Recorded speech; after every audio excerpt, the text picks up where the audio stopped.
Hayop ka! Bitawan mo ko! Ang mga salitang yon ay namutawi lang sa isip ni Dina, hindi sa kanyang bibig. Nanatili siyang parang estatwa, ang mga mata ay nakatitig sa maruming sahig ng Starry Night Video Bar, habang ang mabigat at maalinsangang kamay ng customer ay gumagapang sa kanyang hita, pataas, palapit sa pinakaiingatan niya. Ang bawat haplos, parang libo-libong karayom na tumutusok sa kanyang pagkatao. Hindi ako to, sigaw ng isang bahagi ng utak niya. Para kay Mama, sagot naman ng isa pa, ang bahaging matagal nang isinuko ang sariling mga pangarap. Ang hangin sa loob ng bar ay siksik sa amoy ng murang alak, yosi, at pinaghalong pawis ng mga nagsasayawang katawan sa saliw ng sintunadong pagkanta. 10:00 pa lang ng gabi pero parang hating gabi na sa bigat ng talukap ng mga mata ni Dina. Pang-apat na customer na niya ito ngayong gabi na pinagsisilbihan ng beer at pulutan, kasabay ng pilit ng ngiti at pasensya na kasing haba ng prosesyon sa Quiapo. Miss, isa pang ang San Miguelite, lasing na sabi ng lalaking kalbo at may malaking tiyan, sabay kindat at pisil sa hita niya. Masahol pa sa sampal ang pagpisil na iyon.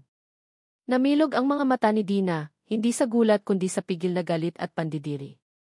Gusto niyang isigaw ang lahat ng mura sa mundo, gusto niyang itulak ito palayo, pero ang imahe ng kanyang ina na nahihirapang huminga sa hospital bed ang pumipigil sa kanya. Sige po, sir, nautal niyang sagot, pilit na inaalis ang binti niya nang hindi ito mahalata. Pero mas humigpit ang hawak ng lalaki. Dito ka lang muna, Miss Beautiful.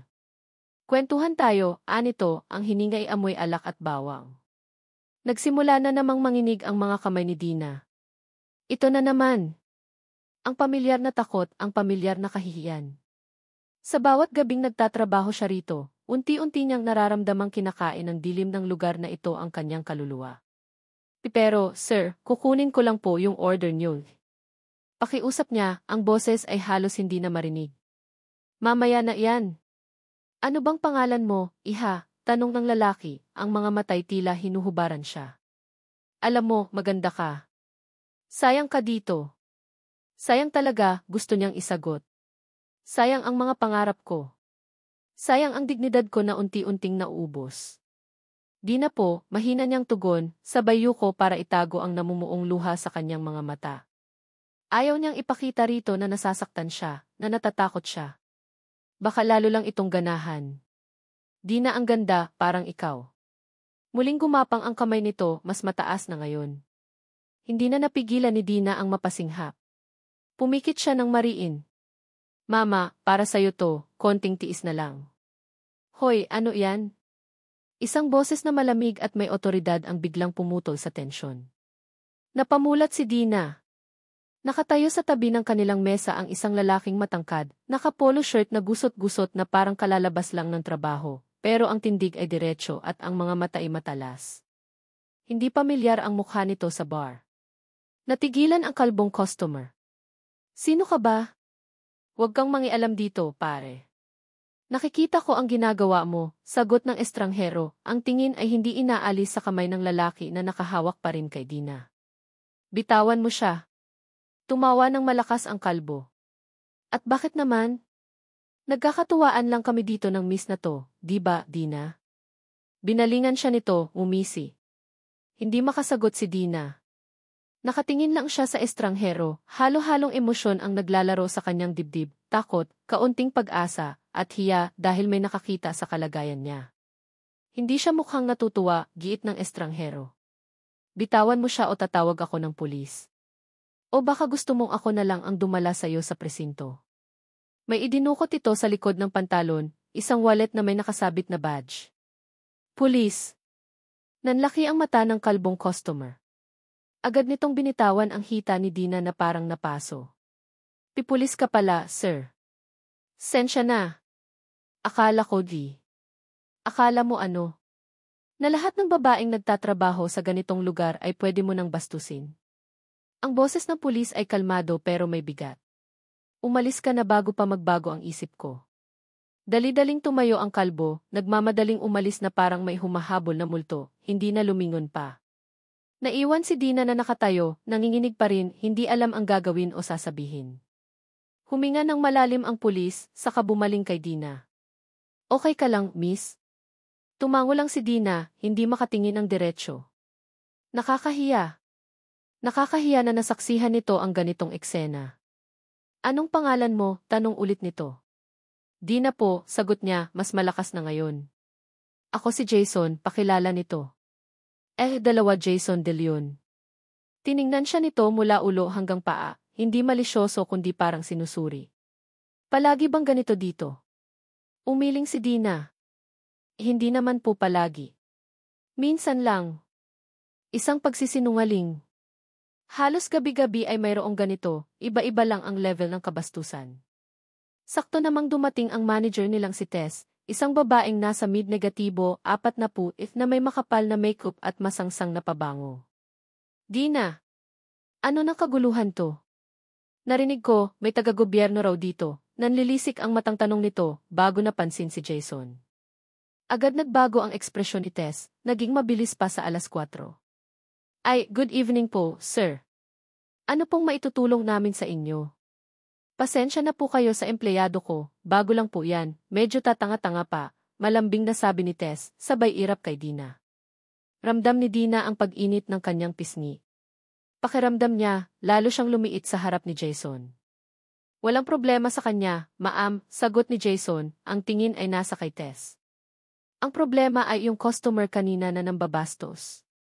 Dapat mas binabantayan ninyo ang mga empleyado nyo, lalo na ang mga babae. Ay, opo naman, sir. Siyempre po. Safety first kami dito, mabilis na sagot ni Tess, halatang kinakabahan. Dina, pumasok ka na muna sa loob. Ako na ang bahala dito kay sir.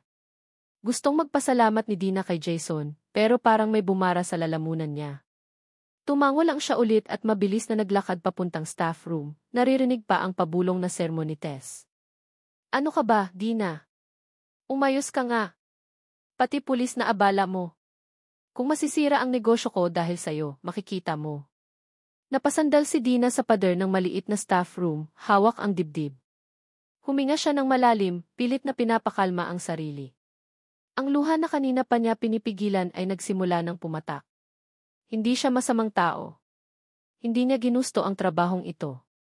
Pero ang bayarin sa ospital, ang mga gamot ni mama, ang pang-araw-araw nilang pagkain, lahat yon ay nakapatong sa balikat niya. Pagkalipas ng ilang minuto, nang medyo kumalma na siya, lumabas siya ulit. Nakita niyang paalis na si Jason. Nagmamadali siyang lumapit. Sir Jason ni. Tawag niya. Lumingon ito. May kaunting ngiti sa labi nito, pero ang mga mata ay seryoso pa rin. Dina. Salamat po kanina, nahihiya niyang sabi. Kung hindi po kayo dumating wala ayun. Trabaho ko yun. Tiningnan siya ulit nito ng mataman. Pero seryoso, Miss Dina, kung nahihirapan ka na dito, dapat siguro maghanap ka na ng ibang trabaho. Napayo ko si Dina. Kung ganoon lang kadali. Kailangan ko po kasi ng pera, para sa nanay ko. Tumango si Jason, parang naiintindihan. May kinuha ito sa wallet, isang calling card. Inabot sa kanya. Dalawa Jason De Leon, basa niya sa card, may numero ng telepono sa ilalim. Hindi ako sigurado kung paano kita matutulungan, sabi ni Jason, pero kung maisipan mong umalis dito at kailangan mo na ng ibang mapagkakakitaan, o kahit kausap lang, tawagan mo ako. Baka may alam akong pwedeng pasukan mo na mas ligtas. Napatingin si Dina sa card tapos sa mukha ni Jason. Bakit ito tumutulong? Wala naman siyang maibibigay na kapalit. Salamat po ulit. Sige na. Ingat ka, sabi nito bago tuluyang tumalikod at lumabas ng bar. Naiwan si Dina, hawak ang maliit na piraso ng papel. Isang calling card na parang naging isang maliit na sinag ng pag-asa sa madilim niyang mundo. Pero kasabay ng pag-asa ay ang takot. Takot na baka isa lang itong pain, isa na namang bitag. Sa mundong ginagalawan niya, natutunan na niyang walang bagay na libre. Lahat ay may kapalit. Itinago niya ang card sa bulsa ng kanyang uniforme. Mamaya, pag-uwi niya sa masikip nilang boarding house, titingnan niya ulit ito. Pag-iisipan niya. Paulit-ulit na tumatakbo sa isip niya ang mga salita, hindi ako bayaran. Pero sa bawat gabing narito ako, parang binibili ko ang karangalan ko ng paunti-unti, para lang may maipambayad sa ospital ni mama. Napabuntong hininga siya. Kailangan niyang tapusin ang shift. Kailangan niyang kumita. Para kay mama. Lagi namang para kay mama. Ilang araw ding pinag-isipan ni Dina ang calling card na bigay ni F2 Jason De Leon. Nakatago iyon sa ilalim ng unan niya, kasama ng mga reseta ng gamot ni Aling Nena, ang nanay niya. Bawat gabi, pagkatapos na nakakapagod at nakakapanghina ng loob na trabaho sa Starry Night, tinititigan niya iyon. Ang simpleng puting card na may itim na tinta ay parang isang pinto. Hindi niya alam kung saan patungo, pero alam niyang kailangan niyang subukang buksan. Lalong lumala ang ubo ni Aling Nena. Sabi ng doktor, kailangan na talaga ng operasyon sa puso sa lalong madaling panahon. Ang perang naipon ni Dina mula sa bar ay parang patak lang ng tubig sa naglalagablab na apoy ng kanilang mga gastusin. Isang gabi, pag-uwi niya, naabutan niyang umiiyak ang ina habang hawak ang dibdib. Ma, ano na nangyayari? Nag-aalalang tanong ni Dina, agad na lumapit. Ang sakit, anak, ang sakit-sakit, hirap na sabi ni Aling Nena habang pinapahid ang luha. Ayoko na yatang mabuhay ng ganito.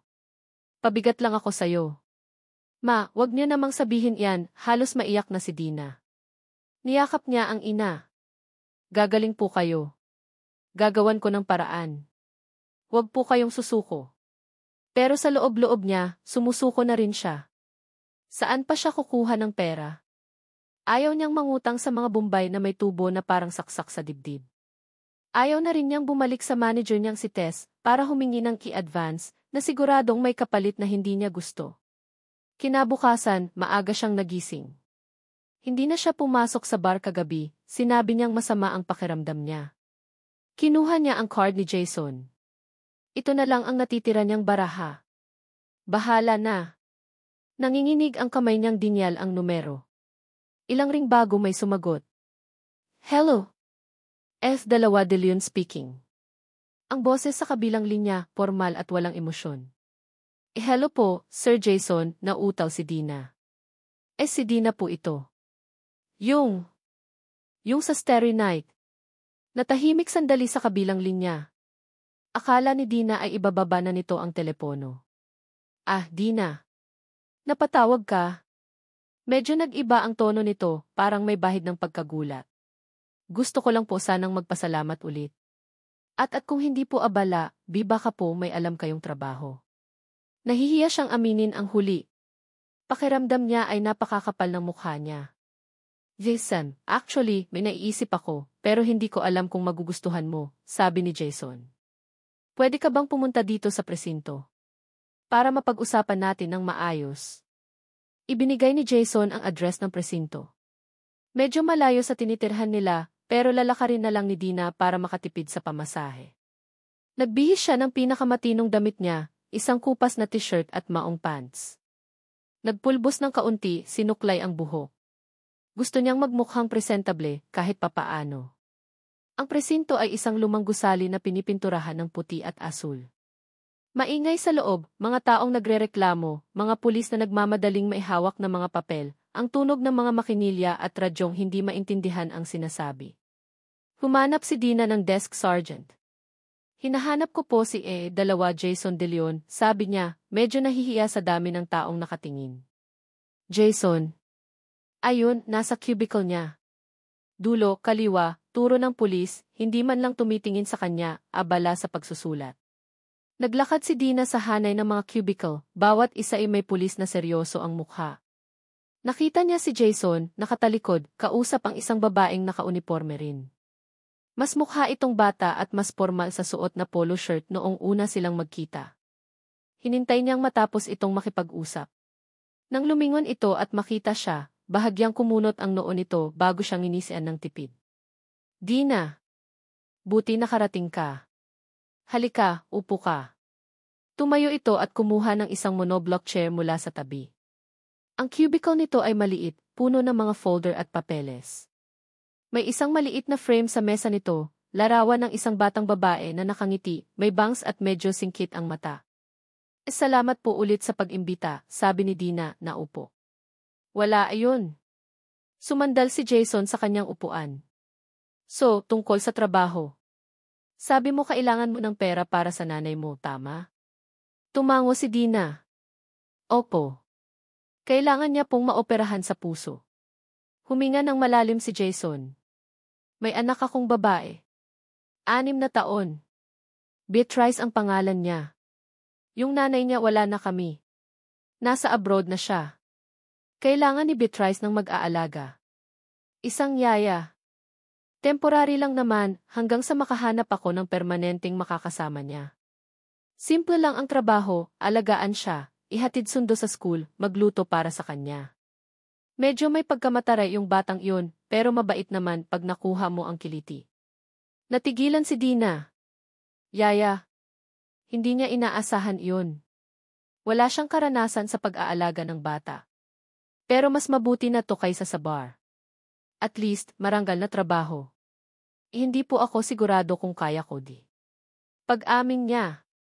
Wala namang special skills na kailangan, sabi ni Jason, napansin marahil ang pag-aalangan niya. Kailangan lang ng pasensya. At malinis ka dapat sa katawan, syempre. Magbibigay ako ng sweldo mas mataas ng konti sa minimum. Pwede ka ring tumira sa bahay para hindi ka namamasahe. May maliit na kwarto doon para sa'yo. Tumira sa bahay nito. Kasama ang anak nito. Parang biglang naging komplikado ang lahat. Pero ang alok na sweldo at ang libreng tirahan malaking tulong iyon. Pag-iisipan ko po, sabi ni Dina. Pwede po bang makita muna yung bahay? At si Beatrice po. Tumango si Jason. CJ. Tara. Ihahatid na kita. Nagpaalam ito sandali sa mga kasamahan, at maya-maya pa isakay na sila ng medyo luma pero malinis na owner-type jeep ni Jason. Tahimik lang sila sa biyahe. Si Dina ay nakatingin lang sa labas, pinagmamasdan ang mga nadadaanan nilang bahay at tindahan. Ang Maynila, sa umaga, ay ibang-iba sa Maynilang kilala niya tuwing gabi. Hindi niya maiwasang makaramdam ng kaunting pag-asa. Paano kung ito na nga yung sagot sa mga dasal niya? Pero mayroon ding takot. Paano kung hindi niya magampanan ng maayos ang trabaho? Paano kung hindi siya magustuhan ng anak nito? Huminto ang jeep sa harap ng isang 2-story na bahay na may gate na kulay berde. Simple lang ang bahay, hindi magarbo pero mukhang maayos at malinis. May maliit na hardin sa harap na may mga nakatanim na gumamela at santan. Tahimik ang paligid, malayo sa ingay ng syudad na kinasanayan ni Dina. Pasok tayo, sabi ni Jason, binuksan ang gate. Pagpasok nila sa loob, agad na sumalubong sa kanila ang katahimikan. Malinis ang sala, may mga muebles na yari sa kahoy, pero parang walang nakatira. Malamig ang pakiramdam, hindi dahil sa aircon, kundi parang may kulang. May malaking picture frame sa pader, isang family picture. Si Jason, mas bata ng ilang taon, isang magandang babae na kamukha ng bata sa picture frame sa cubicle ni Jason, at ang batang babae mismo, mas maliit pa. Masaya silang tingnan sa litrato. Napalunok si Dina. Ito siguro yung asawa niya noon. Beatrice, andito na si Papa, tawag ni Jason. Walang sumagot. Naglakad si Jason papunta sa may hagdanan. Beatrice, baba ka muna dito, anak. May ipapakilala ako sa'yo. Maya-maya, may narinig silang mabagal na mga yabag pababa ng hagdan. Lumabas ang isang batang babae, yung nasa litrato. Nakasuot ito ng pink na bestida, pero ang mukha ay nakasimangot. Nang makita si Dina, lalo itong sumimangot. Sino siya, Papa? Mataray na tanong ng bata, nakaturo kay Dina. Siya si Ate Dina, anak, malumanay na sabi ni Jason. Simula ngayon, siya muna ang mag-aalaga sa'yo habang wala si Papa. Diretsong tumingin si Beatrice kay Dina, mula ulo hanggang paa. Ayoko ng yaya, deklara nito, ang boses ay matigas. Hindi ka mommy ko. Pagkasabi niyon, tumakbo ito pabalik sa taas, narinig na lang nila ang kalabog ng pagsara ng pinto. Naiwan si Dina na nakatayo, hindi alam ang irerek. Parang binuhusan siya ng malamig na tubig. Si Jason naman ay napabuntong hininga, halatang sanay na sa ugali ng anak. Pasensya ka na kay Beatrice, sabi ni Jason, medyo nahihiya. Medyo mahirap lang siyang pakisamahan ngayon. Mula kasi noong umalis ang mommy niya, naging ganyan na siya. Tumango si Dina. Naiintindihan niya kahit papaano. Bata pa lang, nararamdaman na ang sakit ng paghihiwalay. Ipinakita ni Jason kay Dina ang magiging kwarto nito. Maliit lang pero malinis. May isang simpleng kama, isang maliit na aparador, at bintanang nakaharap sa likod bahay. Ano sa tingin mo? Tanong ni Jason. Hindi kita pipilitin kung ayaw mo. Pero sana pag-isipan mo. Tumingin si Dina sa labas ng bintana. Payapa ang tanawin. Malayo sa ingay at gulo ng bar. Malayo sa mga mapanghusgang mata. Ito ba ang kapalit ng pagtitiis niya sa ugali ng isang batang nasaktan? Muli niyang naalala ang kanyang ina, ang hirap nitong paghinga. Sige po, Sir Jason, sabi niya, huminga ng malalim. Tatanggapin ko po ang trabaho. Bahagyang umiti si Jason. Isang ngiting pagod pero may bakas ng ginhawa. Salamat, Dina. Malaking tulong to sa akin. Para po kay Mama, mahinang bulong ni Dina sa sarili habang nakatingin pa rin sa labas ng bintana. Ginagawa ko to. Para kay Mama. Kahit gaano kahirap kakayanin niya. Para sa nag-iisa niyang pamilya. Habang inaayos ni Jason ang ilang papeles para sa kontratat nila, isang simpleng kasulatan lang naman tungkol sa sweldo at araw ng pahinga, napansin ni Dina ang isang photo album na nakapatong sa center table sa sala. Hindi niya napigilang silipin ito habang nagtitimpla si Jason ng mainom nila sa kusina. Karamihan ay mga litrato ni Beatrice noong baby pa ito, mga birthday party, mga family outing. At sa maraming litrato, kasama nila ang magandang babae mula sa picture frame sa pader, ang ina ni Beatrice. Masaya sila, kumpleto. Napansin ni Dina ang mga mata ng babae, may lungkot sa likod ng mga ngiti nito, kahit sa mga masasayang okasyon. Ano kaya ang nangyari sa kanila? Biglang bumalik si Jason, may dalang-dalawang baso ng juice. Agad na isinara ni Dina ang album, pakiramdam niya ay nahuli siyang nangingialam. Mahilig ka pala sa mga lumang litrato, tanong ni Jason, hindi naman galit ang tono. Ah, hindi po. Napadaan lang po ang tingin ko, nahihiyang sagot ni Dina. Tumango lang si Jason, inilapag ang juice sa mesa. Sige, pag-usapan na natin yung mga detalye. Habang ipinapaliwanag ni Jason ang mga dapat niyang gawin, ang schedule ni Beatrice, ang mga gusto at ayaw nito, kalahati lang ng isip ni Dina ang nakikinig. Ang kalahati ay nasa mga larawang nakita niya, at sa batang babaeng nasa itaas, na malamang ay galit pa rin sa mundo. Isang bagong kabanata ang magsisimula para kay Dina. Puno ng pag-asa, pero kasabay nito ang hindi maalis na pag-aalangan. Kakayanin niya kaya? Ang unang linggo ni Dina sa bahay nila Jason ay parang isang mahabang pelikula ng silent treatment, na si Beatrice ang bida at siya ang kontrabidang pilit na umipal. Gaya ng inaasahan, at ayon na rin sa babala ni Jason, si Beatrice ay mailap, mataray, at tila may sariling mundo kung saan si Dina ay isang intruder. Bawat umaga, ang paggising dito para pumasok sa eskwela ay isang hamon. Beatrice, gising na. Malalate ka na sa school, malumanay na yugyog ni Dina sa balikat ng bata, kasabay ng paghawi ng kortina para pumasok ang sinag ng araw. Ang sagot, isang ungol, pagtalukbong ng kumot, at kung minsan, isang malakas na dabog na iayanig sa maliit na kama. Kapag sa wakas ay bumangon na ito, diretso ito sa banyo, walang good morning, walang imik. Ang almusal na pinaghihirapan niyang ihanda, sinangag na may bawang, pritong itlog na sunny side up na pilit niyang hinuhulmang puso, hotdog na ginupit-gupit na parang bulaklak, mga bagay na nabasa niya sa internet na ipampagana. Raw sa mga bata, ay madalas tinititigan lang ni Beatrice na parang isang kakaibang spesimen sa ilalim ng mikroskopyo, bago ito kukuha ng isang subo, o minsan ay hindi talaga gagalawin. Hindi masarap, tanong minsan ni Dina, pilit nang umingiti. Ang sagot ni Beatrice, habang nakatingin sa kawalan, busog ako. Sa paghahatid sundo sa eskwela, tahimik lang ang bata sa kotse. Kung tatanungin ni Dina kung kumusta ang araw nito, ang madalas na sagot ay isang kibit balikat o okay lang. Sinubukan niyang magpatugtog ng mga pambatang kanta, pero pinapatay ito ni Beatrice. Sinubukan niyang magkwento, pero parang pader ang kausap niya. Sa hapon, pagkatapos ng eskwela, magkukulong lang si Beatrice sa kwarto nito. Minsan, naririnig ni Dina na may kausap ito sa tablet, malamang ang ina nito sa video call. Sa mga pagkakataong iyon, tahimik na lang siyang aalis, ayaw makagulo.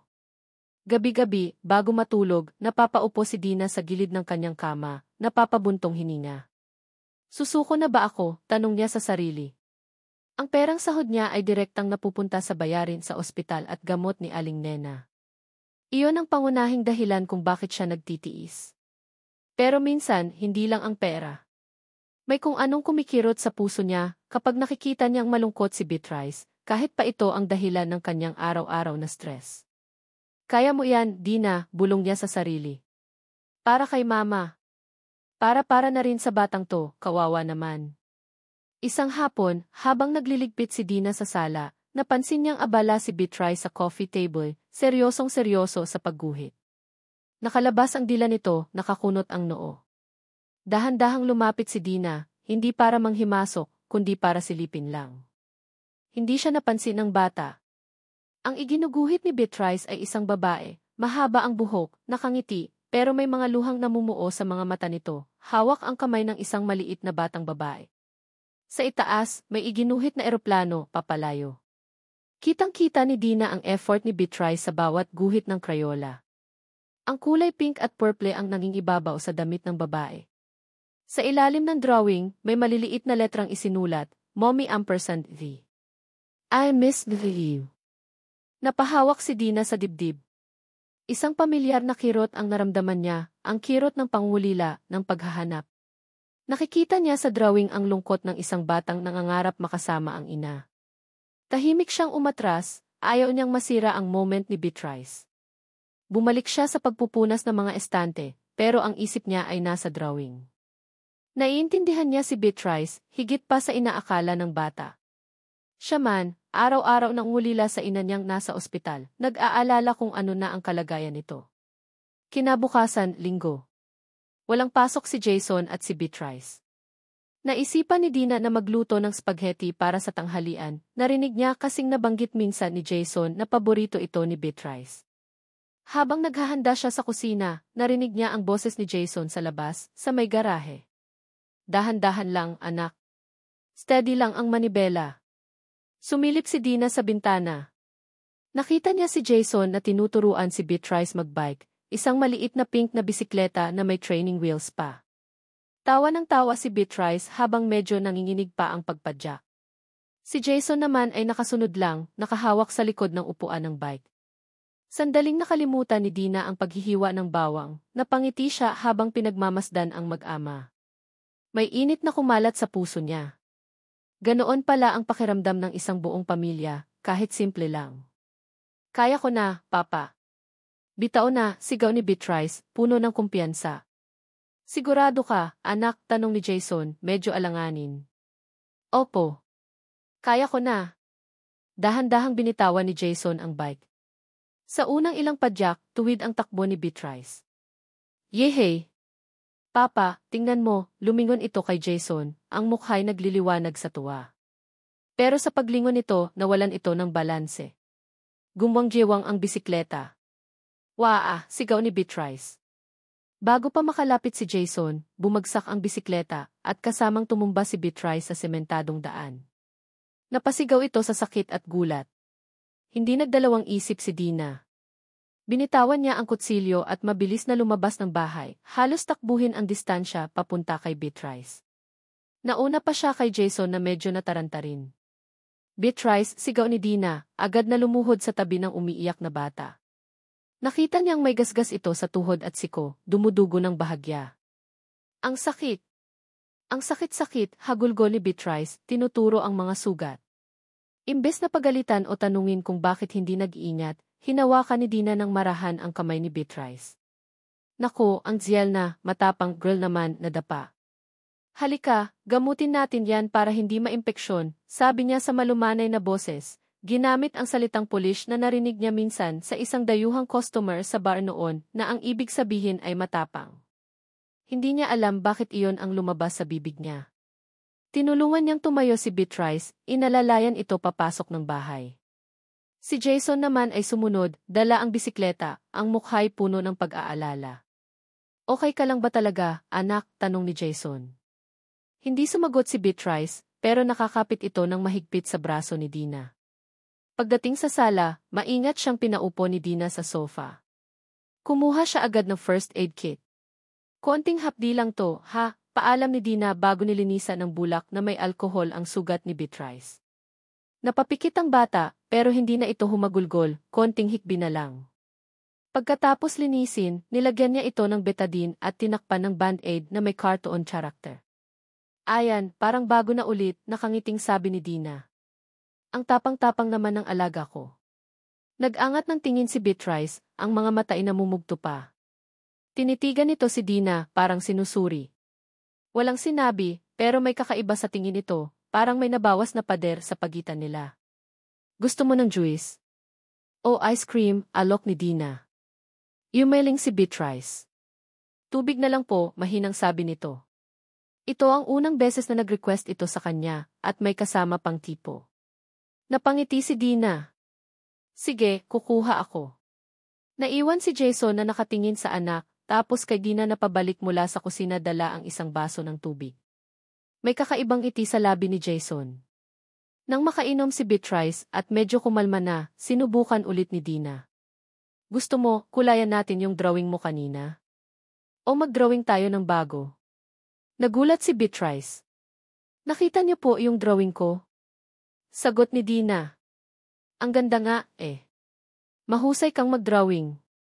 Isang maliit, nahihiyang ngiti ang sumilay sa labi ni Beatrice. Talaga po? Naman. Mula noon, unti-unting nagbago ang pakikitungo ni Beatrice kay Dina. Hindi na ito kasing taray ng dati. Minsan, nagtatanong na ito tungkol sa niluluto niya. Minsan, nagpapatulong na ito sa homework. May mga araw pa rin na sumpungin ito, lalo na kapag nami-miss nito ang ina, pero mas madalas na ngayon ang ngiti kaysa simangot. Isang gabi, habang naghahapunan sila, napansin ni Jason na nauna pang sumunod si Beatrice sa utos ni Dina kaysa sa kanya. Beatrice, ubusin mo iyang gulay mo, sabi ni Jason. Umiling lang ang bata. Bea, konti na lang yan oh. Para healthy ka, sabi naman ni Dina. Kumuha ng kaunting gulay si Beatrice at isinubo kahit medyo napipilitan. Napatingin si Jason kay Dina, tapos kay Beatrice na ngayon ay kumakain na. Pagkatapos ng hapunan, habang naghugas ng plato si Dina at si Beatrice naman ay nanonood ng cartoons, lumapit si Jason. Mukhang magaling ka talaga sa bata, sabi ni Jason, nakasandal sa hamba ng pinto ng kusina. Napangiti si Dina. Nag-adjust pa rin po kami. Pero masaya po ako na medyo okay na kami ni Bea. She listens to you more than me, alam mo ba iyon, natatawang sabi ni Jason. Dati, kailangan ko pang ulit-ulitin ang utos ko. Sa'yo, minsan isang sabi mo lang, o tingin mo lang, sumusunod na. Nagkibit balikat si Dina, medyo nahihiya sa papuri. Siguro po, dahil babae rin ako. Mas naiintindihan ko siya minsan. Siguro nga, sabi ni Jason, ang tingin ay malalim, parang may iba pang gustong sabihin. Salamat, Dina. Malaking bagay tong ginagawa mo. Umiti lang si Dina. Sa loob-loob niya, may isang bagong damdamin ang umuusbong. Isang pakiramdam ng pag-aari, ng pagiging bahagi. Wala akong anak pero parang natututo akong maging nanay dito, sabi niya sa sarili. Hindi ko to pinili pero gusto ko tong maramdaman. Ang init na iyon sa puso niya ay hindi lang dahil sa pasasalamat ni Jason, kundi dahil sa maliliit na ngiti at paglalambing ni Beatrice na unti-unti nang pumupuno sa dating malamig at tahimik na bahay. Pati na rin sa puso niyang matagal nang naghahanap ng isang lugar na matatawag niyang itahanan. Lumipas pa ang ilang linggo. Ang dating yelo sa pagitan ni Dina at Beatrice ay tuluyan ng natunaw, napalitan ng namumuong paglalambing at pagtitiwala. Si Beatrice, na dati hindi man lang tumitingin kay Dina, ngayon ay halos buntot na nito sa bahay. Nagpapaturo ito ng pagguhit, nagpapakwento bago matulog, at minsan pa nga mayakap na lang bigla kay Dina kapag nalulungkot. Ang tawag na nito sa kanya ay Ate Dina, isang salitang nagpapangiti kay Dina sa tuwing maririnig niya. Si Jason naman, napapansin ang pagbabago hindi lang sa anak kundi pati na rin sa ambience ng bahay. Dati, ang uwi niya galing trabaho ay sasalubungin ng katahimikan at malamig na hapunan, kung minsan, instant noodles lang. Ngayon, may mainit na pagkain ng nakahain, may masayang tsikahan ni Dina at Beatrice, at may kakaibang sigla ang buong paligid. Hindi niya namamalayan, napapangiti na rin siya ng mas madalas. Isang Sabado ng umaga, naisipan ni Jason na mag-picnic sila. Para makalanghap naman tayo ng sariwang hangin, sabi niya. Tuwang-tuwa si Beatrice sa ideya. Si Dina naman, kahit medyo alanganin dahil trabaho lang naman ang ginagawa niya, ay hindi maitago ang kaunting excitement. Ito ang unang beses na makakalabas siya, kasama sila na parang pamilya. Naghanda si Dina ng fried chicken, spaghetti, na lodging request ni Beatrice, at fruit salad. Habang inaayos nila ang mga gamit sa likod ng owner-type jeep ni Jason, may tumawag sa cellphone nito. Hello? Oh, Rina.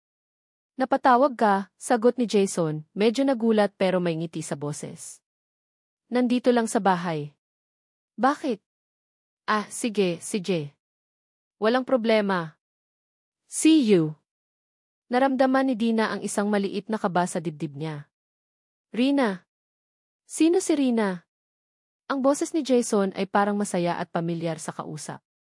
Sino yun, Papa? Tanong ni Beatrice, na abala sa pag-aayos ng kanyang mga laruan sa picnic basket. Si Tita Rina mo, sagot ni Jason habang isinasara ang pinto ng jeep. Dadalaw daw siya ngayon. Gusto ka raw makita. Tita Rina. Nanay ni Beatrice. Ang babae sa mga litrato. Biglang nagbago ang mood ni Dina. Ang kaninang excitement ay napalitan ng hindi niya matukoy na pakiramdam. Parang pagkailang o baka selos? Selos? Bakit naman ako magsiselos? Yaya lang ako dito, saway niya sa sarili. Dumating sila sa isang park na maraming puno at may maliit na lawa. Agad na naglatag si Jason ng banig sa ilalim ng isang malaking puno ng akasya. Habang inaayos ni Dina ang mga pagkain, si Beatrice naman ay tuwang-tuwang tumatakbo-takbo sa damuhan, hinahabol ang mga paru-paro. Maya-maya, may dumating na isang magarang kotse. Bumaba mula rito ang isang babaeng matangkad, balingkinitan ang katawan at napakaganda. Nakasanis ito at modernong bestida. Si Rina. Kahit sa malayo, kitang-kita ang kumpiyansa nito sa sarili. Agad itong lumapit sa kanila, isang mamahaling paper bag ang dala. Bea, anak, tawag ni Rina, ang boses ay malambing at medyo mataas. Mommy, sigaw ni Beatrice, patakbong lumapit at yumakap ng mahigpit sa ina. Ang saya sa mukha ng bata ay hindi maikakaila. I missed you so much, baby, sabi ni Rina, hinalikan sa pisngi si Beatrice. Look, I have pasalubong for you. Ibinigay nito ang paper bag na naglalaman ng isang malaking manika at mga imported na tsokolete. Nakangiti si Jason habang pinagmamasdan ang mag-ina. Lumapit si Rina sa kanya at nagbeso-beso sila. Jason, long time no see. You look good, sabi ni Rina, tinitingnan si Jason mula ulo hanggang paa. Ikaw rin, Rina. Parang hindi ka tumatanda, sagot ni Jason, medyo alanganin ang ngiti. Napansin ni Rina si Dina na tahimik na nakatayo sa gilid, inaayos pa rin ang mga pagkain. Oh, and you must be the yaya, tanong ni Rina, ang tingin ay parang sinusuri si Dina. Hindi ito masama pero hindi rin pala kaibigan. Parang tinitingnan lang nito ang isang bagong appliance. Opo. Ako po si Dina, magalang na sagot ni Dina, pilit nang umingiti. Rina, pakilala ng babae, isang tipid na tango lang ang ibinigay. Ang buong picnic ay naging awkward para kay Dina. Si Rina ang sentro ng atensyon ni Beatrice. Naglalaro sila, nagtatawanan, nagkukwentuhan tungkol sa mga nangyayari sa ibang bansa kung saan ito nakatira. Si Jason naman ay paminsan-minsan sumasali sa usapan nila, pero mas madalas ay tahimik lang, pinagmamasdan ang mag-ina. Si Dina, para siyang extra sa eksena. Nag-aalok siya ng pagkain, pero madalas ay si Rina ang pinapansin ni Beatrice. Ate Dina, can you get me water, please? Utos ni Beatrice, pero ang tingin ay nasa ina pa rin. Sure, Bea, sagot ni Dina, kumuha ng tubig. Pakiramdam niya, bumalik siya sa pagiging tiyaya lang. Nakita ni Dina kung paano alagaan ni Rina si Beatrice, natural, puno ng pagmamahal. Ibang-iba sa paraan niya.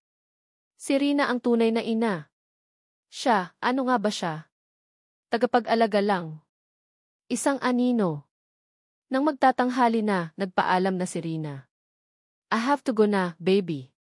May flight pa ako mamayang gabi, sabi nito kay Beatrice, na biglang nalungkot. You're leaving na, mommy, tanong ni Beatrice, ang boses ay nanginginig. Yes, baby. But I'll call you every day, okay? And I'll be back soon. Hinalikan ulit ni Rina ang anak. Nagpaalam din ito kay Jason. Kay Dina, isang tango lang ulit bago sumakay sa kotse nito at umalis. Ang dating masiglang picnic ay biglang nalukuban ng lungkot. Si Beatrice ay tahimik na lang, nakayakap sa manikang bigay ng ina. Si Jason ay malalim ang iniisip. Si Dina naman, pinipilit na maging normal ang lahat, pero ang dibdib niya ay parang pinipiga. Pag-uwi nila, diretso si Beatrice sa kwarto, dala ang mga pasalubong. Si Dina naman ay nagsimulang magligpit ng mga pinagkainan. Lumapit si Jason sa kanya sa kusina. Okay ka lang, tanong nito, ang boses ay malumanay. Tumango si Dina, hindi makatingin. Opo. Okay lang po. Pasensya ka na kanina, sabi ni Jason. Medyo biglaan lang yung pagdating ni Rina. Wala po yun, Sir Jason. Nanay naman po siya ni Bea. Natural lang po na masaya si Bea na makita siya. Alam ko, sabi ni Jason, huminga ng malalim. Matagal na kaming hiwalay ni Rina. It was complicated. Pero we tried to be civil for Beatrice. It's all for Beatrice now. It's all for Beatrice now. Ang mga salitang iyon ay tumatak sa isip ni Dina. Nga naman. Para kay Beatrice ang lahat. Siya, saan siya lulugar doon? Naiintindihan ko po, sabi ni Dina, pilit nang umingiti. Pero sa loob-loob niya, parang may nabasag. Okay lang. Ako lang to, hindi ako dapat masaktan. Yaya lang ako. Pero bakit ang sakit? Bakit parang gusto niyang umiyak? Gabi na, tapos na silang maghapunan. Tahimik pa rin si Beatrice. Lumapit si Dina sa kwarto nito, kumatok ng dahan-dahan. Bie, pwede bang pumasok si Ate Dina? Walang sumagot, pero hindi naman nakasara ang pinto. Dahan-dahan itong binuksan ni Dina. Nakita niya si Beatrice na nakaupo sa kama, yakap-yakap ang bagong manika, nakatingin sa bintana. Lumapit si Dina at umupo sa tabi nito. Okay ka lang? Yumeling si Beatrice. I miss mommy. Hinaplos ni Dina ang buhok ng bata. Alam ko. Normal lang yan. Pero babalik naman daw siya, di ba? At tatawag siya palagi. Tumingin si Beatrice kay Dina, ang mga matay may namumuong luha. Ate Dina di. Aysan. Pwede bang ikaw na lang lagi dito sa bahay namin? Tanong ni Beatrice, ang boses ay halos pabulong. Kahit umalis si mommy, basta nandito ka, okay lang ako. Natigilan si Dina. Ang simpleng tanong na iyon, mula sa isang batang nangungulila, ay parang isang mainit na yakap sa puso niyang nanlalamig. Napatingin siya sa mga mata ni Beatrice, mga matang puno ng pagtitiwala at pagmamahal. Hindi napigilan ni Dina ang sarili. Niyakap niya si Beatrice ng mahigpit. Naman, Bea. Hanggat kailangan niyo ako ni Papa mo, nandito lang si Ate Dina. Sa mga sandaling iyon, habang yakap niya si Beatrice, pansamantalang nawala ang kirot na dulot ng selos at pagkailang. Napalitan ito ng isang kakaibang init. Isang pag-asa. Kahit hindi niya sinasadya, parang nahuhulog na ang loob niya, hindi lang kay Beatrice, kundi pati na rin sa ideya ng pagkakaroon ng isang pamilya, kahit pa hindi ito ang tradisyonal na pamilyang pinapangarap niya. At ang pinakakatakutan niya, parang nahuhulog na rin siya kay Jason, ang lalaking nagbigay sa kanya ng pagkakataon, ang lalaking ama ng batang napamahal na sa kanya. Pero paano? Isa lang siyang yaya. At si Jason may rina pa rin sa buhay nito, kahit sabihin pa niyang para lang kay Beatrice ang lahat. Napabuntong hininga si Dina. Ang gulo ng puso niya. Ang mga sumunod na araw pagkatapos ng piknik at ng pagdalaw ni Rina ay naging mas tahimik para kay Dina. Mas naging abala siya sa pag-aalaga kay Beatrice, na tila mas lalong naging malapit sa kanya. Gabi-gabi, pagkatapos ng video call ni Beatrice sa ina nito, tatabi ito kay Dina sa sofa, manonood ng TV, o simpleng magkukwentuhan lang tungkol sa mga nangyari sa eskwela. Ang mga simpleng sandaling iyon ang nagbibigay ng kakaibang saya kay Dina, pero kasabay nito ang lumalalim na kirot sa puso niya tuwing maaalala niya si Jason at si Rina. Napansin ni Jason ang tila pananamlay ni Dina. Dati, kapag umuwi siya, sasalubungin siya nito ng ngiti at mga kwento tungkol kay Beatrice. Ngayon, umingiti pa rin ito, pero parang may kulang, parang may inililihim. Isang gabi, pagkatapos nilang maghapunan at habang si Beatrice ay abala na sa paggawa ng assignment sa kwarto nito, Nilapitan ni Jason si Dina na nagliligpit sa kusina. Dina, tawag niya. Lumingon si Dina.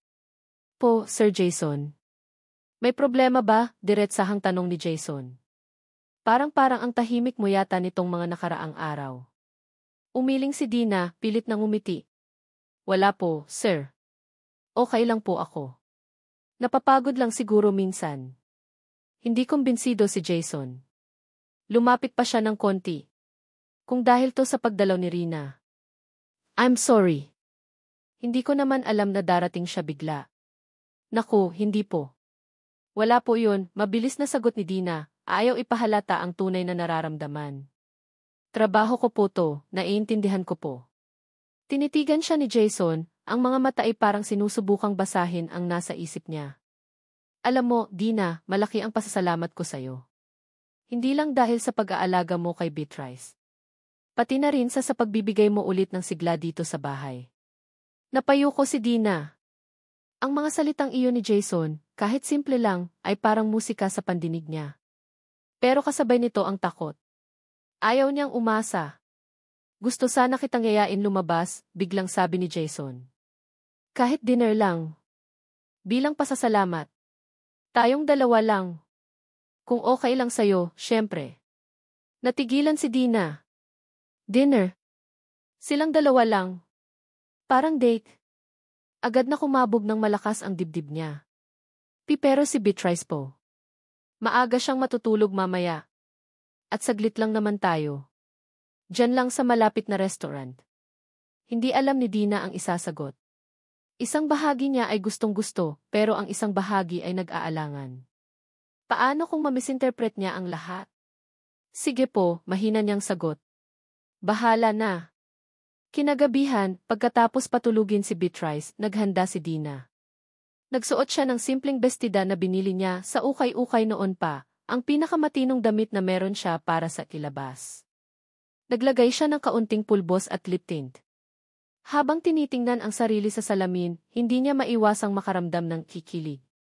Ilang taon na ba siyang hindi nakaramdam ng ganito?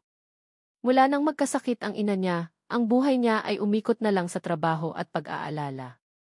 Paglabas niya ng kwarto, naabutan niya si Jason na naghihintay sa sala. Nakasuot ito ng simpleng polo shirt at maong, pero sa paningin ni Dina, napakagwapo nito. Umiti ito nang makita siya. Ready ka na? Tanong ni Jason. Tumango si Dina, medyo nahihiya pa rin. Ang restaurant na pinuntahan nila ay hindi sosyal, pero cozy at tahimik.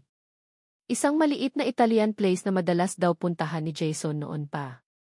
Habang kumakain sila, nagkwentuhan sila tungkol sa maraming bagay, tungkol sa trabaho ni Jason bilang pulis, sa mga pangarap ni Dina bago siya napilitang huminto sa pag-aaral, sa mga kalokohan ni Beatrice. Sa bawat kwento, mas lalong gumagaan ang pakiramdam ni Dina kay Jason. Nakikita niya ang ibang side nito, hindi lang ang seryosong pulis, kundi ang mapagmahal na ama, ang simpleng tao na may mga pangarap at pinagdaanan din. Alam mo, noong una kitang makita sa bar na iyon.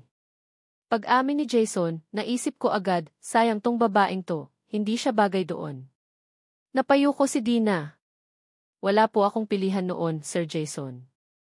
Jason na lang, Dina. Wala tayo sa presinto, sabi nito, umiti. At alam ko. Naiintindihan ko. Lahat naman tayo, may mga laban sa buhay na kailangan nating harapin. Biglang naalala ni Dina ang nanay niya. Ang mga mata niya ay nagsimulang mamasa. Si mama po kasi. Yung puso niya kailangan na talaga siyang maoperahan. Kaya po ako napilitang magtrabaho kahit saan para lang makaipon. Hindi niya napigilan ang pagtulo ng ilang butil ng luha. Nagulat si Jason sa biglang pag-iyak ni Dina. Agad siyang lumapit, kumuha ng tissue sa mesa at inabot dito. Hey, it's okay, malumanay niyang sabi. Pero lalo lang naiyak si Dina. Ang lahat ng pagod, takot, at lungkot na matagal na niyang kinikimkim ay parang biglang bumuhos.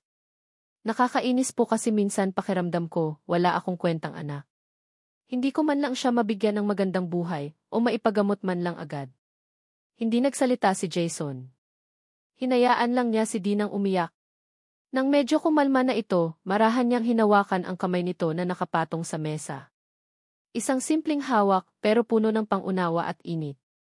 Hindi ka walang kwentang anak, Dina, sabi ni Jason, ang boses ay seryoso pero malambing.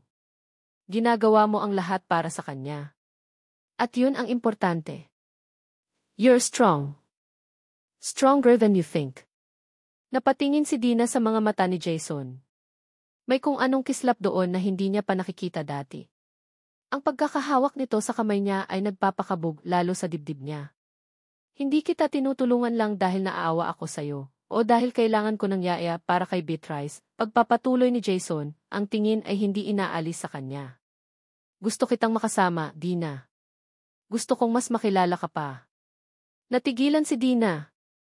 Totoo ba tong naririnig niya? Gusto siyang makasama ni Jason. Pero, sir. Jason, nautal niyang sabi. Wala akong kayang ibigay sa'yo. Isa lang akong ordinaryong babae. Galing sa hirap. Umiling si Jason. Ako ang may utang sa'yo, Dina. Kasi pinasaya mo si Beatrice. Kasi binigyan mo ulit ng buhay yung bahay namin. At pinasaya mo rin ako. Dahan-dahang inilapit ni Jason ang mukha niya kay Dina. Nakikita ni Dina ang sarili niyang refleksyon sa mga mata nito. Ang puso niya ay parang sasabog na sa sobrang kaba at kilig. Ito na ba iyon? Hahalikan ba siya ni Jason? Pumikit siya, hinihintay ang mangyayari. Biglang tumunog ang cellphone ni Dina na nasa ibabaw ng mesa.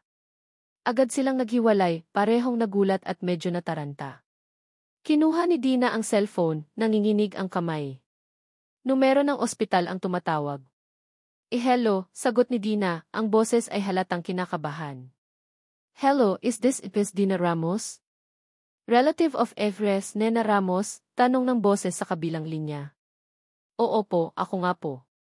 Anak niya po. Bakit po?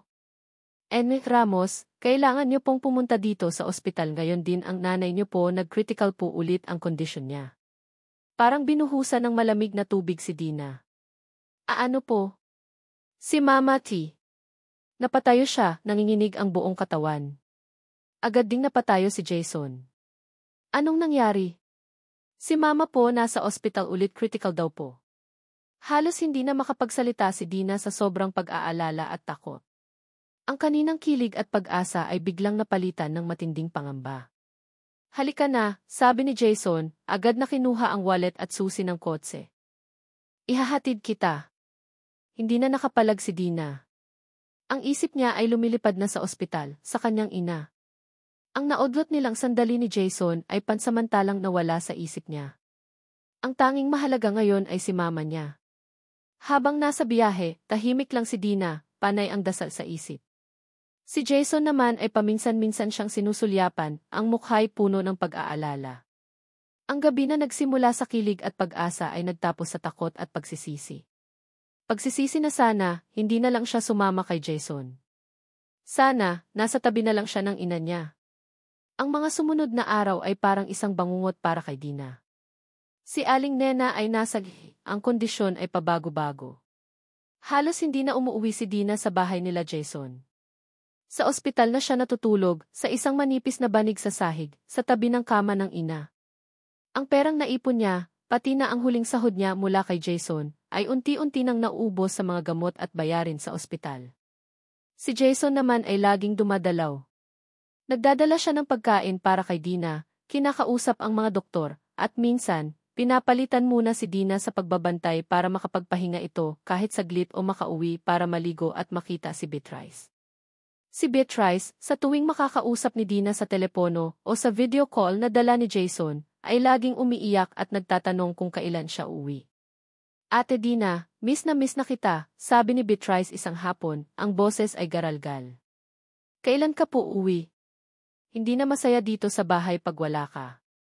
Napaluha si Dina. Miss na rin kita, Bea.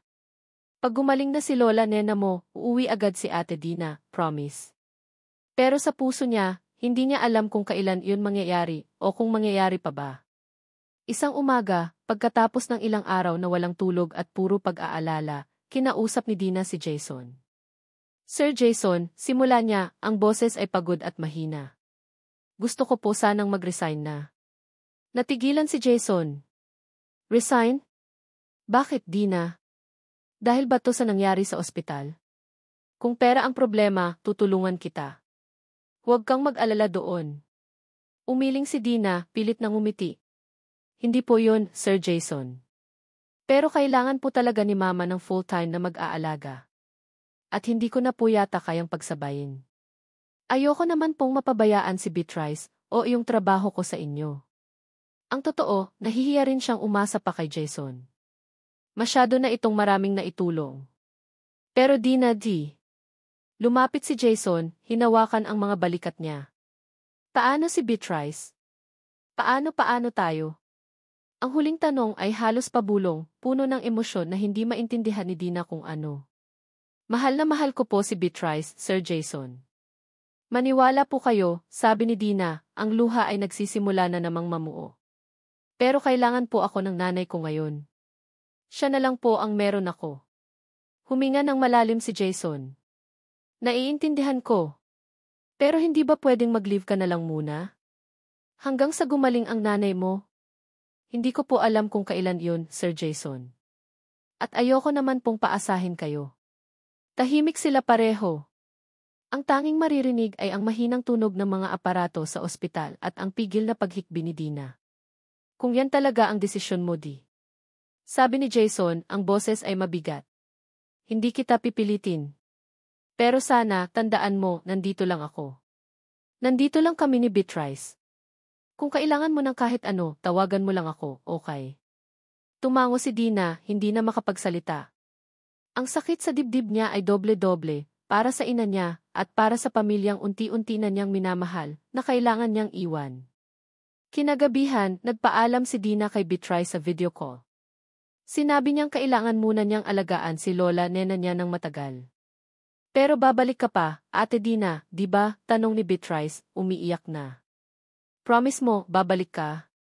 Promise, Bie. Pag magaling na si Lola, sagot ni Dina, pinipigilan ang sariling maiyak. Pagkatapos ng tawag, tahimik na inayos ni Dina ang ilang gamit niya sa maliit na bag na dala niya sa ospital. Ilang damit, toiletries, at ang picture ni Beatrice na bigay nito sa kanya, nakadikit sa isang lumang notebook. Tiningnan niya ang paligid ng kwarto sa ospital, ang puting pader, ang amoy ng gamot, ang nanay niyang mahimbing na natutulog pero may tubo pa rin sa ilong. Ito na muna ang magiging mundo niya. Kinabukasan, nagulat si Dina nang makita si Rina, ang nanay ni Beatrice, na dumating sa ospital. May dala itong basket ng prutas at isang sobre. Dina, right, sabi ni Rina, ang boses ay mas malumanay kaysa noong una silang magkita. I heard about your mom. I'm so sorry. Salamat po, Ma'am Rina, naguguluhang sagot ni Dina. Jason told me everything, sabi ni Rina, umupo sa isang bakanting upuan. And Beatrice, she hasn't stopped crying since last night. Ayaw niyang kumain.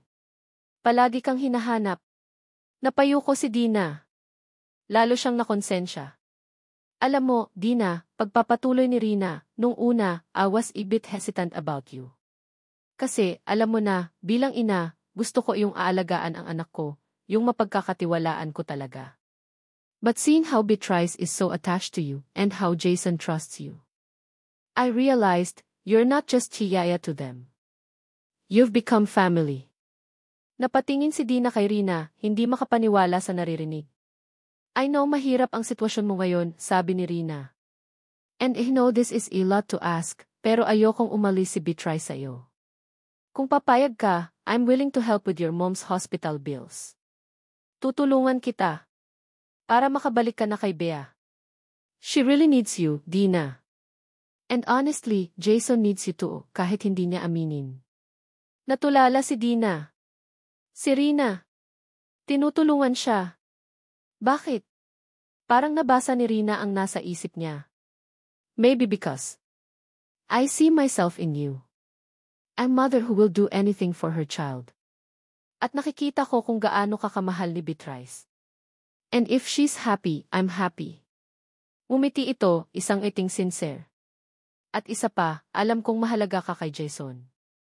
Matagal ko nang hindi nakikitang ganun kasaya yun, bago ka dumating sa buhay nila.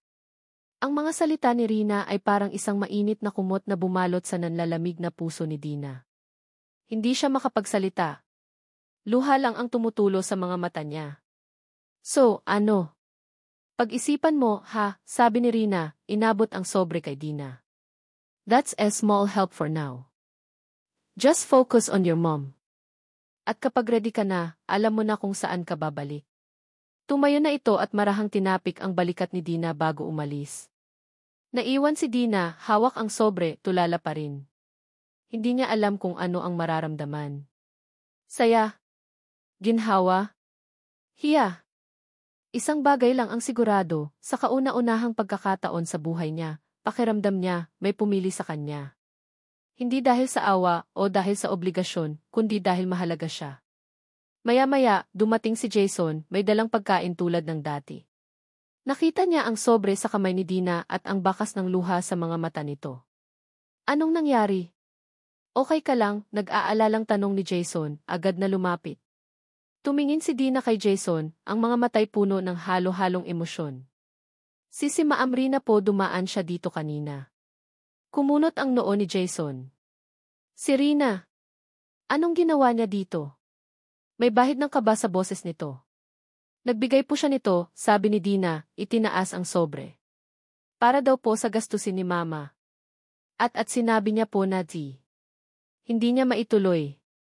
Parang nahihiya siyang ulitin ang mga sinabi ni Rina. Na ano, Dina? Hinawakan ni Jason ang mga braso niya, pinaharap siya. Na naayaw niya pong umalis ako. Nakailangan daw po ako ni Beatrice. At kayo rin daw po, mahinang sabi ni Dina, nakayuko. Natigilan si Jason. Tinitigan niya si Dina, ang mga matay nagniningning. Isang maliit na ngiti ang unti-unting sumilay sa kanyang mga labi. Sinabi niya iyon? Tumango si Dina. Well, sabi ni Jason, huminga ng malalim. Hindi naman siya nagkakamali. Especially sa part na kailangan kita. Lumapit pa siya ng bahagya. Dina, noong sinabi mong magre-resign ka, parang gumuho ang mundo ko. Hindi ko alam kung paano ko sasabihin kay Beatrice. Hindi ko alam kung paano ako. Ang mga salitang iyon ni Jason ay tuluyang nagpabagsak sa mga pader na itinayo ni Dina sa paligid ng puso niya. Naramdaman niya ang mainit na pagdaloy ng luha sa kanyang pisngi, pero ngayon, hindi na ito luha ng lungkot o takot, kundi luha ng kaligayahan. Pero, Sir Jason Jason, pagtatama nito, umiti. Hindi kita pipilitin, Dina. Ang desisyon ay nasayo pa rin. Ang kalusugan ng nanay mo ang pinakaimportante ngayon. Pero gusto kong malaman mo na dito lang ako. Hihintayin kita. Hihintayin ka namin ni Beatrice gaano man katagal. Ang sinseridad sa boses ni Jason, ang init sa kanyang mga mata, ang marahang haplos ng kanyang mga kamay sa braso ni Dina, lahat ng iyon ay nagbigay ng kakaibang tapang at pag-asa kay Dina. Salamat, Jason, sabi niya, ang boses ay medyo nanginginig pa. Salamat po sa lahat. Ngumiti si Jason. Wala ayun. Sa mga sumunod na araw, kahit pa nasa ospital pa rin si Aling Nena, mas gumaan ang pakiramdam ni Dina. Ang tulong pinansyal mula kay Rina, at alam niyang may dagdag din mula kay Jason, kahit hindi ito umaamin, ay malaking ginhawa sa kanilang gastusin. Ang mga tawag at video call ni Beatrice ay naging mas masaya, puno ng pag-asa na malapit na siyang umuwi. At ang presensya ni Jason, ang kanyang mga dalaw, ang kanyang mga kwento, ang kanyang mga ngiti, lahat iyon ay nagpapalakas sa kanya. Isang hapon, habang mahimbing na natutulog si Aling Nena, nagising ito at hinanap si Dina. Anak mahinang tawag ni Aling Nena. Ma! Gising na po kayo? Ano pong kailangan nyo? Agad na lumapit si Dina. Ngumiti si Aling Nena, isang ngiting pagod pero may saya. Wala, anak.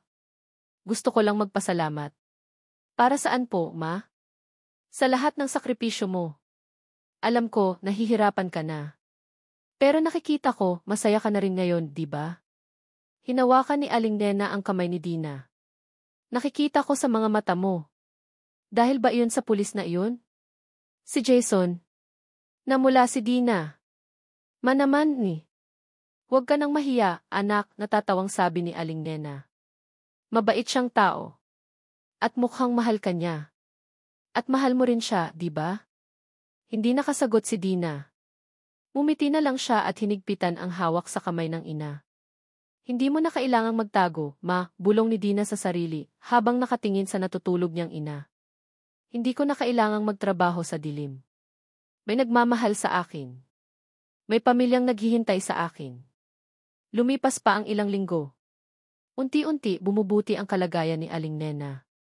Sabi ng doktor, malaki ang ipinagbago nito at kung magtutuloy-tuloy, baka hindi na kailanganin ang major operation, kundi maintenance na lang at regular check-up. Para itong isang himala.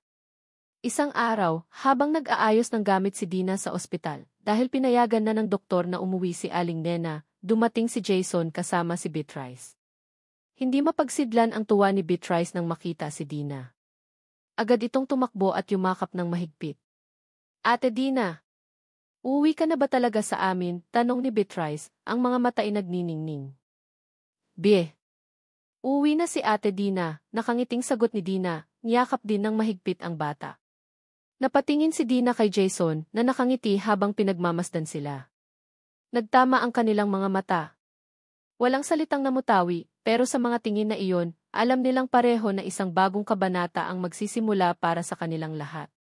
Isang kabanatang puno ng pag-asa, paghilom at pagtanggap. Ang dating yaya na si Dina ay hindi na lang basta yaya. Isa na siyang mahalagang bahagi ng pamilya De Leon. At sa kauna-unahang pagkakataon, naramdaman ni Dina na natagpuan na niya ang lugar kung saan siya tunay na kabilang. Lumipas ang ilang buwan. Ang buhay ay unti-unting bumabalik sa normal para kay Dina, pero isang ibagong normal na mas masaya at puno ng pag-asa. Si Aling Nena ay tuluyan ng nakalabas ng ospital at malakas na. Nakatira ito ngayon sa isang maliit na apartment na malapit sa bahay nila Jason, na tinulungan ni Jason na mahanap at bayaran ang unang ilang buwang upa. Regular siyang dinadalaw ni Dina at minsan, kasama pa si Beatrice. Ang pinakamalaking pagbabago ay ang desisyon ni Rina na iuwi si Beatrice sa Canada para doon na mag-aral at makasama siya ng permanente. Mahirap ang desisyon para sa lahat, lalo na para kay Beatrice at Dina na naging sobrang close.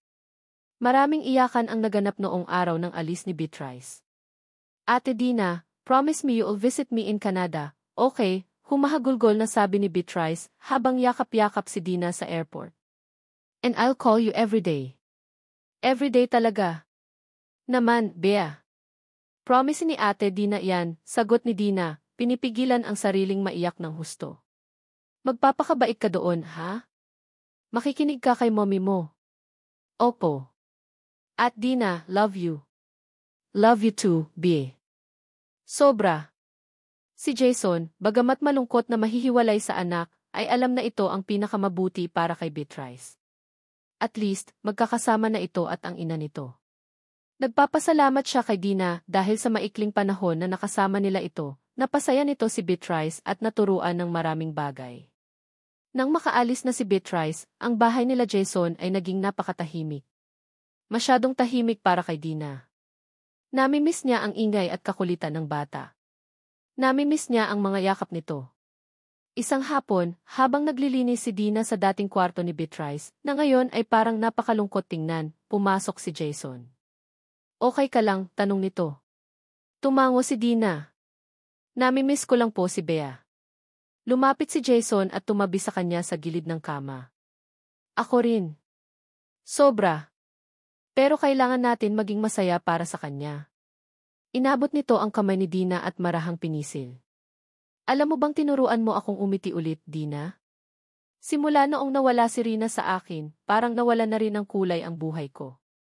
Si Beatrice na lang ang dahilan ko. Pero noong dumating ka, parang nagkaroon ulit ng liwanag. Napatingin si Dina kay Jason. Ang mga salitang iyon ay nagbigay ng kakaibang init sa puso niya. Kayo rin po, Sir Jason, tinuruan niyo akong magtiwala ulit. Sa sarili ko at sa ibang tao. Jason na lang, please, nakangiting sabi nito. Ngumiti rin si Dina. Jason. May naisip ako, sabi ni Jason. Since wala na si Beatrice dito, at alam kong mabubor ka lang dito sa bahay, gusto mo bang magtrabaho sa presinto? Nagulat si Dina. Sa presinto po? Anong gagawin ko doon? Kailangan namin ng bagong admin assistant. Magaling ka naman sa mga papeles, di ba? At matuturuan ka naman sa ibang gagawin. At least doon, magkakasama pa rin tayo araw-araw. May kindat pa itong kasama. Pinag-isipan ni Dina ang alok. Trabaho sa presinto. Isang marangal na trabaho kasama si Jason. Parang isang pangarap na natutupad. Message po. Jason. Gusto ko po yan.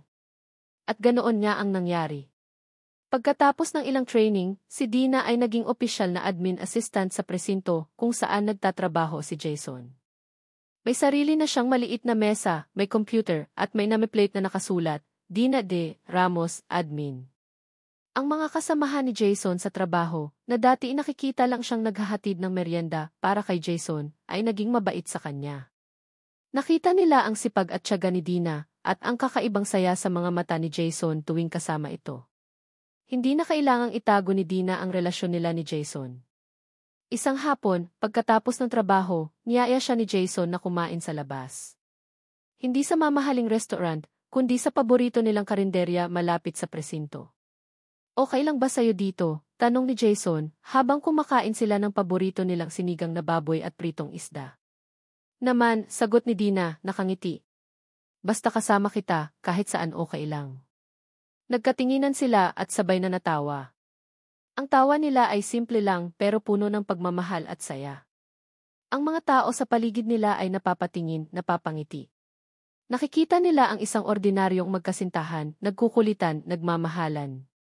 Paminsan-minsan, tumatawag si Beatrice sa video call. Laging masaya ang tsikahan nilang tatlo. Ate Dina. Papa. I got this star in this class today. Masayang balita ni Beatrice isang gabi. Wow! Ang galing naman ng baby namin, sabi ni Jason. Galingan mo palalo dyan, Bea, ha? We're so proud of you, sabi naman ni Dina. Ate Dina, Papa, when are you getting married para I can be your flower girl? Biglang tanong ni Beatrice, na ikinagulat at ikinapula ng mukha ni Dina at Jason. Nagkatinginan na lang sila at sabay na natawa. Soon, anak. Soon, sagot ni Jason habang inaakbayan si Dina. Ang buhay ay hindi perpekto. May mga araw pa rin na mahirap. May mga pagsubok pa rin silang hinaharap. Pero ngayon, magkasama na sila ni Jason. Natuto silang harapin ang bawat araw ng may pagmamahal, tiwala at pag-asa. Mula sa isang simpleng yaya na puno ng takot at pangamba, si Dina ay naging isang babaeng matatag, may tiwala sa sarili at minamahal. Natagpuan niya ang kanyang sariling pamilya sa piling ni Jason at Beatrice. Isang pamilyang hindi man perpekto sa mata ng iba, pero perpekto para sa kanya. Isang pamilyang binuo ng pagmamahal, pagtanggap at pangalawang pagkakataon. Habang nakaupo sila sa karinderya, pinagmamasdan ni Dina si Jason na masayang kumakain. Hinawakan niya ang kamay nito. Ngumiti ito sa kanya, isang ngiting nagsasabing, mahal kita. At sa ngiting iyon, alam ni Dina na nasa tamang lugar na siya. Nasa tahanan na siya. Minamahal kong mga mambabasa. Una sa lahat, mula po sa kaibuturan ng aking puso, maraming salamat sa inyong pagsubaybay sa kwento ni Dina, Jason, at Beatrice at Dina. Sa likod ng tungkulin, may pusong tumibok. Ang bawat oras na inilaan ninyo para basahin ang bawat kabanata, ang bawat komento, at ang bawat emosyong naramdaman ninyo, kasama ang mga tauhan, ay isang malaking karangalan para sa akin. Habang isinusulat ko ang kwentong ito, para na rin akong naging si Dina, nakaramdam ng takot, ng sakit, ng pag-asa, at ng di matatawarang kilig. Naging si Jason, na puno ng responsibilidad pero may pusong naghahanap ng pagmamahal. At naging si Beatrice, isang batang uhaw sa pagmamahal at pag-unawa. Nais kong ibahagi ang isang kwentong simple lang, makatotohanan, at malapit sa puso nating mga Pilipino. Isang kwentong nagpapakita na kahit sa gitna ng kahirapan at mga pagsubok, may pag-asang sisibol, at ang tunay na pag-ibig ay kayang maghilom ng anumang sugat. Kung mayroon man akong nais na maiwan sa inyong mga puso pagkatapos basahin ang nobelang ito ay ang mga sumusunod. Una, ang pag-asa ay laging nariyan. Gaano man kadilim ang ating dinaraanan, laging mailiwanag na naghihintay sa dulo. Huwag tayong bibitaw. Pangalawa, ang pag-ibig ay matatagpuan sa iba't ibang anyo, sa pamilya, sa mga kaibigan, at sa isang taong hindi mo inaasahan. Minsan, ang pag-ibig ay hindi tungkol sa perpektong simula, kundi sa kakayahang magpatawad, magtiwala at pumili ulit magmahal. Pangatlo, lahat tayo ay may halaga. Huwag nating hayaang diktahan ng ating nakaraan o ng tingin ng ibang tao ang ating kinabukasan. Bawat isa sa atin ay karapat-dapat mahalin at maging masaya. At panghuli, ang pamilya ay hindi lang tungkol sa dugo. Minsan, ang pamilya ay ang mga taong pinipili nating makasama, ang mga taong nagbibigay sa atin ng tahanan sa kanilang mga puso. Naway nag-iwan ng ngiti, konting luha, at higit sa lahat, inspirasyon ang kwento ni Dina sa inyong lahat. Kung nagustuhan ninyo ang kanilang paglalakbay, inaanyayahan ko kayong ibahagi ang kwentong ito sa inyong mga kaibigan at kakilala. At huwag po kayong mag-atubiling mag-iwan ng inyong mga komento at saloobin. Nais ko pong marinig ang inyong mga tinig. Ang inyong mga komento ang nagsisilbing inspirasyon sa akin para patuloy na lumikha ng mga kwentong aantig sa ating mga puso. Hanggang sa muli nating pagkikita sa mga susunod pang kwento. Nagmamahal. Ang inyong manunulat.